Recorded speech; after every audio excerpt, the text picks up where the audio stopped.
जो 26 क्रिटिकल विकास खंड थे, उन विकास खंडों के लिए भी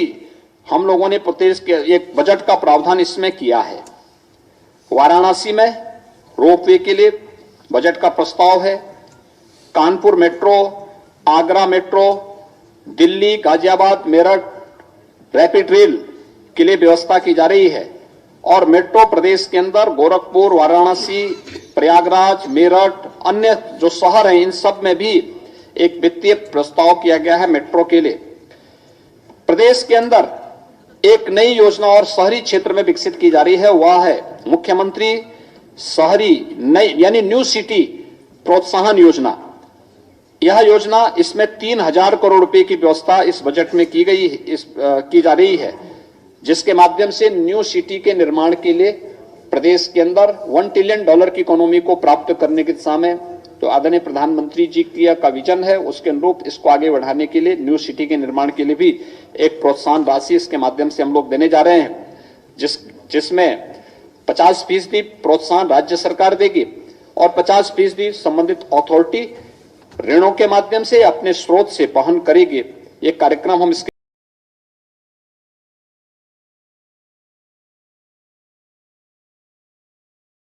साथ जोड़ने जा रहे हैं। प्रदेश के अंदर बाढ़ नियंत्रण के स्थायी समाधान के लिए भी, प्रदेश में नए नलकूपों के निर्माण के लिए भी, और प्रदेश के अंदर आपने देखा होगा पिछले 5 वर्ष के अंदर हम लोगों ने बाण सागर परियोजना, अर्जुन सहायक परियोजना, सरयू नहर राष्ट्रीय परियोजना जैसी लगभग 1 दर्जन सिंचाई की परियोजनाओं को तेजी के साथ समयबद्ध ढंग से आगे बढ़ाया था, जिसके परिणाम स्वरूप प्रदेश में लगभग 22 लाख हेक्टेयर भूमि को अतिरिक्त सिंचाई की सुविधा प्राप्त हुई थी।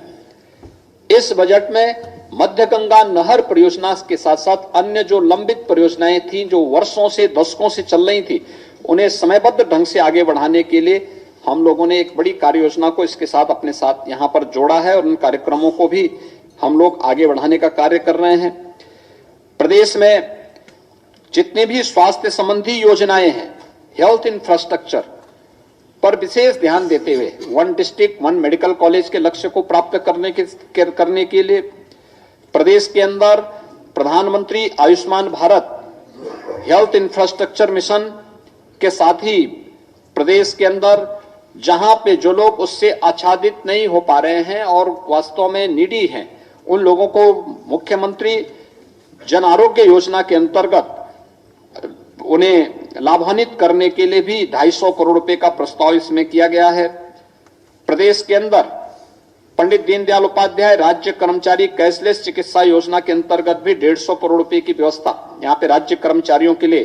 प्रस्तावित किया गया है।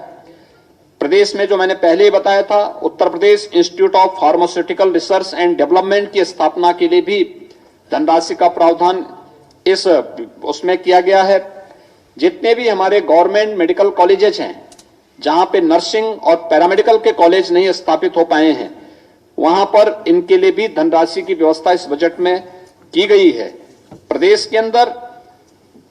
मिलावट को से बचाव करने के लिए प्रदेश के अंदर खासतौर पर खाद्य सुरक्षा और औषधि प्रशासन विभाग में के माध्यम से हर कमिश्नरी स्तर पर हम लोग एक उच्च स्तरीय लैब की स्थापना कर सकें। इस बजट में 200 करोड़ रुपए का प्रावधान इसके लिए हर एक कमिश्नरी के स्तर पर एक उच्च स्तरीय लैब की व्यवस्था के साथ साथ प्रदेश के युवाओं के लिए अच्छे करियर के लिए और उनको जॉब मिल सके, इंडस्ट्री को इंस्टीट्यूशन को इंडस्ट्री के साथ जोड़ने के एक बड़े कार्यक्रम के साथ प्रदेश सरकार पहले ही कार्य कर रही है। टाटा टेक्नोलॉजीज के साथ प्रदेश ने 150 से अधिक आईटीआई को उनके साथ जोड़ने के एक बड़े कार्यक्रम का प्रावधान इसमें किया है, जिसमें बहुत शीघ्र टाटा टेक्नोलॉजीज के साथ हमारा इसके साथ एमओयू होगा, जिससे आने वाले समय में बड़े पैमाने पर उत्तर प्रदेश के युवा इसमें प्रशिक्षित हो पाएंगे। युवाओं को उद्योगों में अप्रेंटिसशिप के तहत मुख्यमंत्री अप्रेंटिसशिप की स्कीम प्रदेश के अंदर लागू की गई है, जिसमें एक राशि की एक प्रस्ताव हम लोगों ने इसके साथ की है कि किसी भी ऐसे उद्यम में जहां उत्तर प्रदेश का युवा किसी अप्रेंटिसशिप की स्कीम के साथ जुड़ता है तो उसमें एक निश्चित अवधि के तहत वो युवा वहां प्रशिक्षण लेगा। आधा मानदेय इंडस्ट्री देगी, आधा सरकार उसको देगी और उसके पास एक अनुभव भी होगा। यह व्यवस्था प्रदेश के अंदर लागू की जा रही है। 70 करोड़ रुपए की व्यवस्था हम लोगों ने इसमें की है। मैंने पहले आपको इस बार के बारे में बताया था। उच्च शिक्षा में मिर्जापुर में मां बिंदुवासिनी राज्य विश्वविद्यालय, देवीपाटन मंडल में मां पाटेश्वरी राज्य विश्वविद्यालय, मुरादाबाद मंडल में भी एक स्टेट यूनिवर्सिटी की स्थापना के लिए 50 करोड़ रुपए की व्यवस्था हम लोगों ने प्रस्तावित की है। प्रत्येक स्तर पर यानी ग्राम पंचायत स्तर पर और वार्ड स्तर पर डिजिटल लाइब्रेरी की स्थापना के लिए भी व्यवस्था की जा रही है। प्रदेश में सीएम अप्रेंटिसशिप की स्कीम सर्टिफिकेट, डिप्लोमा और टेक्निकल कोर्सेज करने वाले बच्चों के लिए तो थी, लेकिन सामान्य स्नातक या डिप्लोमाधारी जो बच्चे थे उनको इस सुविधा का लाभ नहीं मिल पा रहा था। इस बार हम लोगों ने 100 करोड़ रुपए की एक व्यवस्था मुख्यमंत्री अप्रेंटिसशिप स्कीम के अंतर्गत की है, जिसमें बीए, बीकॉम, बीएससी करने वाले छात्र भी इस योजना के साथ जुड़ सकते हैं और उनको भी इसका लाभ प्राप्त हो। इसके बारे में प्रदेश के अंदर राज्य विश्वविद्यालयों में वाईफाई की सुविधा उपलब्ध हो, यह भी हम लोग इसके साथ जोड़ने जा रहे हैं। केंद्र सरकार के द्वारा जो पीएम श्री योजना लागू की गई है, जिसमें प्रधानमंत्री स्कूल फॉर राइजिंग इंडिया, इसके लिए भी इसके क्रियान्वयन के लिए 500 करोड़ रुपए का प्रावधान और डिजिटल लाइब्रेरी की स्थापना ये व्यापक स्तर पर हो, इसके लिए इसका प्रावधान भी शिक्षा के क्षेत्र में जो अनेक प्रकार के प्रयास प्रारंभ हुए हैं, ऑपरेशन कायाकल्प को और उसके दायरे को बढ़ाने के लिए हो, या फिर राजकीय महाविद्यालय या सहायता प्राप्त जो अशासकीय इंटर कॉलेजेस थे, इनके जर्जर भवनों के लिए भी हम लोगों ने व्यवस्था की है। संस्कृत विद्यालयों, जो संस्कृत विद्यालय थे जर्जर स्थिति में हैं, 100 करोड़ रुपए की व्यवस्था उनके लिए की जा रही है और संस्कृत विद्यालयों में अध्ययन करने वाले छात्रों के लिए एक विशेष स्कॉलरशिप की स्कीम भी हम लोग इस बार लेके आने वाले हैं, जिसके माध्यम से उन छात्रों को लॉजिंग, फूडिंग की कोई समस्या न होने पाए, उसके लिए स्कॉलरशिप राज्य सरकार उन्हें देगी। इसके बारे में भी हम लोग इस बजट में हम लोगों ने इसका प्रावधान किया है। प्रदेश के अंदर जो अन्य वो हैं, खासतौर पर 2025 में प्रयागराज का कुंभ है, तो प्रयागराज कुंभ के लिए 2,500 करोड़ रुपए का व्यवस्था अभी से वहां के इंफ्रास्ट्रक्चर डेवलपमेंट के लिए राज्य सरकार ने प्रस्तावित किया है। इसके अलावा नगर निकायों में कान्हा उपवन के लिए, जहां पे जो निराश्रित गोवंश है उनके आश्रय स्थल बनाने के लिए 100 करोड़ रुपए का प्रस्ताव किया। इसके अतिरिक्त प्रस्ताव किया गया है नगरीय क्षेत्रों में अमृत 2 की स्कीम, जिसमें सीवर, पेयजल की स्कीम प्रदेश के अंदर हमारी 60 सिटी इससे आच्छादित है। उन सब के अलावा अन्य बड़े नगर निकायों को भी इसके साथ जोड़ने के लिए इस बजट में 5,616 करोड़ रुपए का प्रस्ताव किया जा रहा है, जिसमें शुद्ध पेयजल की आपूर्ति उन सभी शहरों में सीवर की, ड्रेनेज की व्यवस्था बेहतर की जा सके, इसके लिए इसमें व्यवस्था की जा रही है। और साथ साथ प्रदेश के अंदर 2 महत्वपूर्ण योजनाएं, एक एस्पिरेशनल विकास खंड, विकास की प्रक्रिया में जो विकास खंड पिछड़ गए थे, ऐसे 100 विकास खंडों पर प्रदेश सरकार ने कार्य प्रारंभ किया है, उनके लिए भी, और 100 नगर निकायों को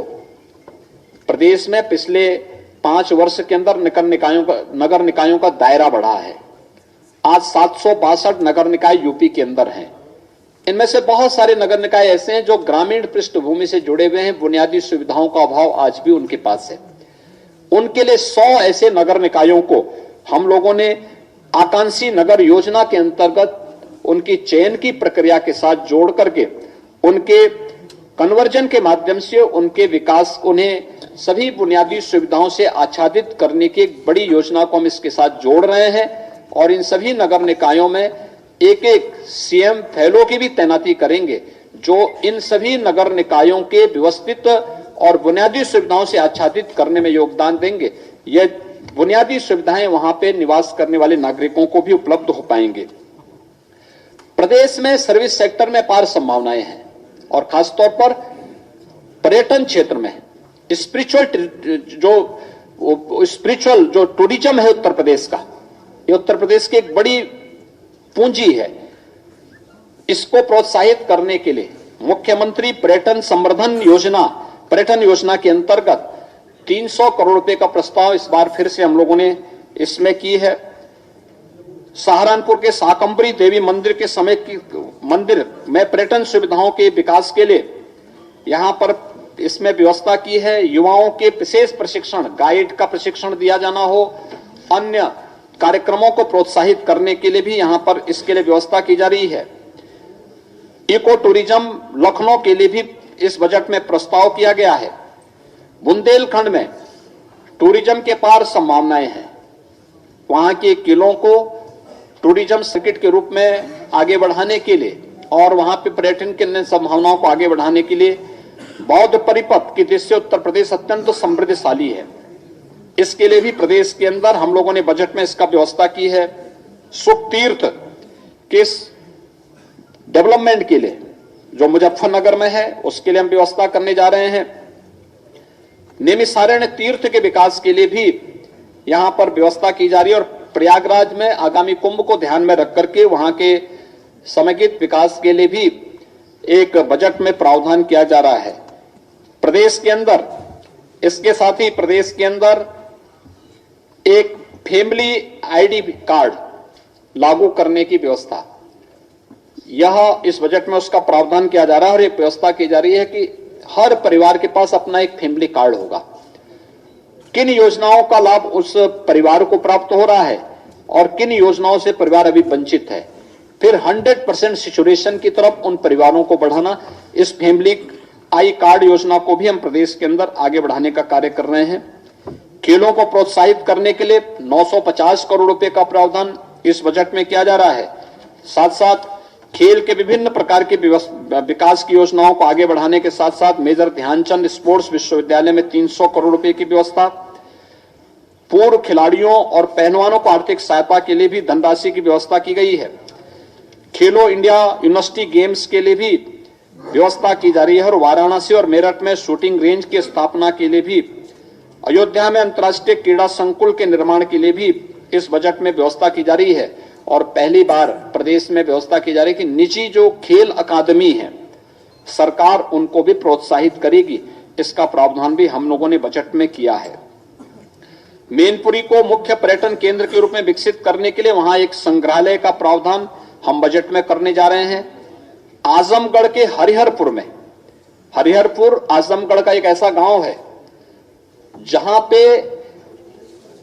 कला की सभी प्रकार की विधाओं को प्रोत्साहन मिला है और लंबे समय से मिला है। गायन, वादन और नृत्य तीनों प्रकार की विधाएं, इस गांव में एक संगीत महाविद्यालय के निर्माण के लिए भी धनराशि की व्यवस्था बजट में की गई है। प्रदेश में भारतीय हिंदू नाट्य अकादमी के प्रेक्षागृह के नवीनीकरण के लिए भी उत्तर प्रदेश राज्य पुरातत्व विभाग द्वारा संरक्षित स्मारकों और जो पुरातन स्थल हैं उनके लिए भी धनराशि की व्यवस्था की गई और शहीद स्मारकों के निर्माण के लिए भी प्रदेश में इस बजट में हम लोगों ने प्रस्ताव किया है। प्रयागराज में भजन संध्या स्थल के निर्माण के लिए, मिर्जापुर में त्रिकोणीय क्षेत्र मां विंध्यवासिनी का मंदिर, मां अष्टभुजा मंदिर, मां काली खो मंदिर के परिक्रमा पथ के विकास के लिए भी यहां पर बजट में विशेष प्रावधान किया गया है। सीतापुर में नैमिषारण्य में वेद विज्ञान अध्ययन केंद्र की स्थापना, काशी हिंदू विश्वविद्यालय में वेद विज्ञान केंद्र के लिए जो व्यवस्था की गई है उसको सेकंड फेज के कार्यक्रम को आगे बढ़ाने और अयोध्या के इंफ्रास्ट्रक्चर डेवलपमेंट के लिए भी इस बजट में अलग से व्यवस्था की गई है। यह ये कार्यक्रम सभी हम लोगों ने किए हैं। प्रदेश के अंदर इस बार के वर्षा काल में फिर से हम 35 करोड़ वृक्षारोपण प्रदेश के अंदर करके अगले कुछ वर्षों के अंदर प्रदेश के अंदर वन आच्छादन को 15% तक पहुंचाने के एक बड़े लक्ष्य के साथ काम कर रहे हैं। कुकरेल में एक नाइट सफारी, लखनऊ में कुकरेल में नाइट सफारी की स्थापना होगी। इसके लिए बजट में इसका प्रावधान किया गया है। यह प्रदेश का पहला नाइट सफारी होगा और यह एक बड़ी पर्यटन की सुविधाओं को विकसित करने, प्रोत्साहन करने के लिए इसमें बड़ा कार्य इसके माध्यम से होगा। बाकी प्रदेश के अंदर कन्या सुमंगला, मुख्यमंत्री कन्या सुमंगला योजना, निराश्रित महिला पेंशन योजना, मुख्यमंत्री सामूहिक विवाह योजना, इन सभी महिला कल्याण से जुड़ी हुई योजनाओं के साथ साथ पिछड़ा वर्ग की निर्धन बालिकाओं की शादी के लिए अनुदान की राशि के लिए, राज्य ग्रामीण आजीविका मिशन की समूह में कार्य करने वाली बहनों के लिए भी गैप फंडिंग के लिए, आंगनबाड़ी कार्यकर्तियों को आयुष्मान भारत योजना के अंतर्गत बीमा आच्छादन के लिए भी ये पहली बार ये स्कीम दी जा रही है जो आंगनबाड़ी कार्यकर्तियों को उपलब्ध करवाने का कार्य किया जा रहा है। और 3 महिला पीएससी बटालियन के गठन की कार्रवाई को भी तेजी के साथ आगे बढ़ाने के लिए प्रदेश सरकार ने इस बजट में इसका प्रावधान किया है। इसके साथ ही प्रदेश के अंदर हम लोगों ने समाज कल्याण विभाग से जुड़ी हुई विभिन्न योजनाओं में अनेक इस कार्यक्रम में इसको आगे बढ़ाया है। खासतौर पर समाज कल्याण विभाग में अगर आप देखेंगे तो 12,648 करोड़ रुपए का बजट का प्रस्ताव केवल इस मद में रखा गया है। दिव्यांगजन कल्याण के लिए 1552 करोड़ रुपए का बजट का प्रस्ताव इसमें किया गया है। प्रदेश के अंदर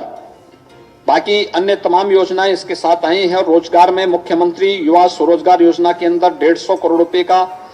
विश्वकर्मा श्रम सम्मान योजना के अंतर्गत लगभग 112 करोड़ रुपए का जो एमएसएमई सेक्टर का एक प्रस्ताव है उसको भी इस बजट में उसका प्रावधान किया गया है। प्रदेश के अंदर वृद्धावस्था पेंशन, दिव्यांगजन पेंशन की राशि को राज्य सरकार ने अभी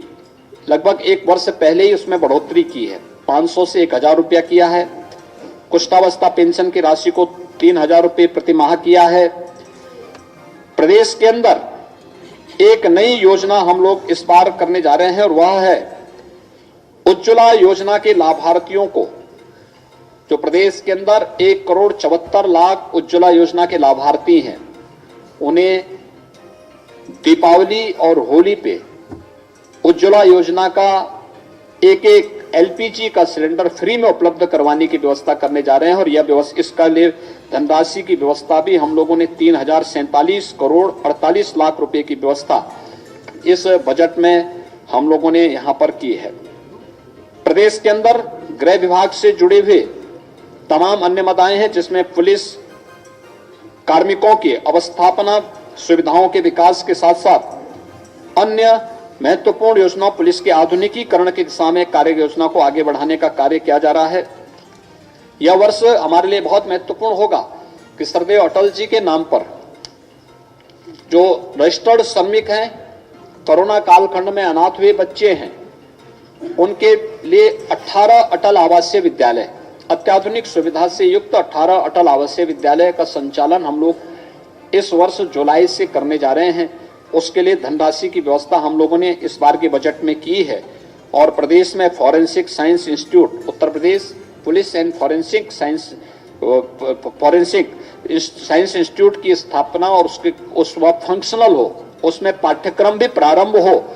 वह भी आज इस बार के बजट में हम लोगों ने प्रस्तुत किया है। मित्रों, पिछले 6 वर्ष के अंदर अगर आप देखेंगे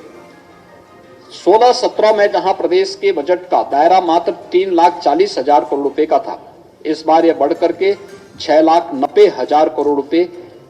से आगे बढ़ चुका है, यानी दोगुने से अधिक बढ़ा है। यह प्रदेश की अर्थव्यवस्था के विस्तार को दिखाता है, उत्तर प्रदेश के अनुरूप उत्तर प्रदेश के बजट को प्रस्तुत करता है। नए भारत का नया उत्तर प्रदेश, आदरणीय प्रधानमंत्री जी की मंशा के अनुरूप भारत की अर्थव्यवस्था को $1 ट्रिलियन की अर्थव्यवस्था बनानी है, तो उसके लिए उत्तर प्रदेश $5 ट्रिलियन की इकोनॉमी बनाने के लिए उत्तर प्रदेश को $1 ट्रिलियन की इकोनॉमी के रूप में अपने को उस प्रकार की सुविधाओं से युक्त सभी प्रकार की सुविधाओं को हम दे सकें।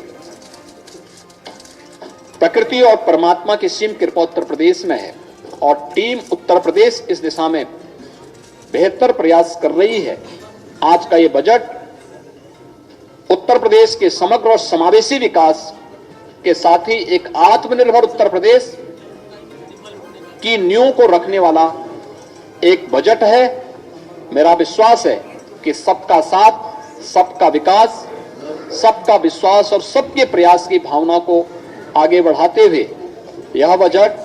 उत्तर प्रदेश की 25 करोड़ जनता की भावनाओं को प्रतिनिधित्व करने वाला होगा और नए भारत के, नए उत्तर प्रदेश के रूप में उत्तर प्रदेश को एक आत्मनिर्भरता के लक्ष्य को प्राप्त करने में बड़ी भूमिका का निर्वहन करेगा। मैं इस बजट को विधानसभा में प्रस्तुत करने के लिए, सदन के सम्मुख प्रस्तुत करने के लिए वित्त मंत्री जी को और उनकी पूरी टीम को एक बार फिर से बधाई देता हूं। उत्तर प्रदेश के नागरिकों का अभिनंदन करता हूं कि उनका जो अब तक सहयोग प्राप्त हुआ है, पिछले 6 वर्ष के अंदर एक सकारात्मक सहयोग प्राप्त हुआ है कि हर बजट में हमने हर तबके के लोगों को, गांव को, गरीब को, किसान को, नौजवान को, महिलाओं को, समाज के प्रत्येक तबके को इसके साथ जोड़ने का कार्य किया है। तो वह इस बजट में भी आपको बहुत स्पष्ट रूप से झलकते हुए दिखाई दे रहा होगा और मैं इस बात के लिए आश्वस्त कर सकता हूं कि जो भी हमने बजट में प्रावधान किए हैं, एक समयबद्ध तरीके से उसे लागू करने और उसको आगे बढ़ाने में हम सक्षम होंगे। इस बजट में आपने देखा होगा, मैंने कुछ चीजों का उल्लेख जानबूझ के नहीं किया है कि जो हमने 25 सेक्टोरियल पॉलिसीज की बनाई है, जिसके अंतर्गत हमें अभी हाल ही में संपन्न हुए ग्लोबल इन्वेस्टर समिट 2023 में 33,50,000 करोड़ रुपए से अधिक के प्रस्ताव प्राप्त हुए हैं। उन सभी प्रस्तावों से संबंधित सभी संबंधित सेक्टोरियल पॉलिसीज में इंसेंटिव की व्यवस्था भी हम लोगों ने अभी से प्रारंभ कर दी है। यद्यपि कोई भी उद्यम लगने और फिर प्रोडक्शन प्रारंभ होने पर ही इंसेंटिव का लाभ प्राप्त करता है, लेकिन हमने उसके लिए भी व्यवस्था की है। कुछ कार्यक्रम ऐसे होंगे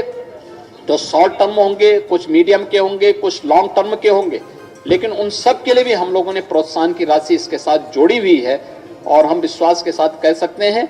कि उत्तर प्रदेश आने वाले समय में देश की सबसे बड़ी अर्थव्यवस्था के रूप में अपने आप को स्थापित करने में सफल होगा। मैं एक बार फिर से वित्त मंत्री जी को और उनकी पूरी टीम को हृदय से इस एक समग्र विकास, समावेशी विकास की सोच और आत्मनिर्भरता के लक्ष्य के साथ आगे बढ़ने की उत्तर प्रदेश की इस बजट को प्रस्तुत करने के लिए हृदय से बधाई देता हूं। अपनी पूरी टीम के सभी सदस्यों का अभिनंदन करता हूं और उत्तर प्रदेश वासियों को इस बजट के लिए हृदय से मंगलमय शुभकामनाएं देता हूं। विश्वास करता हूं कि यह बजट उत्तर प्रदेश के युवाओं को, अन्नदाता किसानों को, मातृशक्ति को और समाज के प्रत्येक तबके को एक नया संबल प्रदान करने में अपना योगदान देगा। धन्यवाद। आपकी सुरक्षा से जुड़ा एक महत्वपूर्ण सवाल। एक मिनट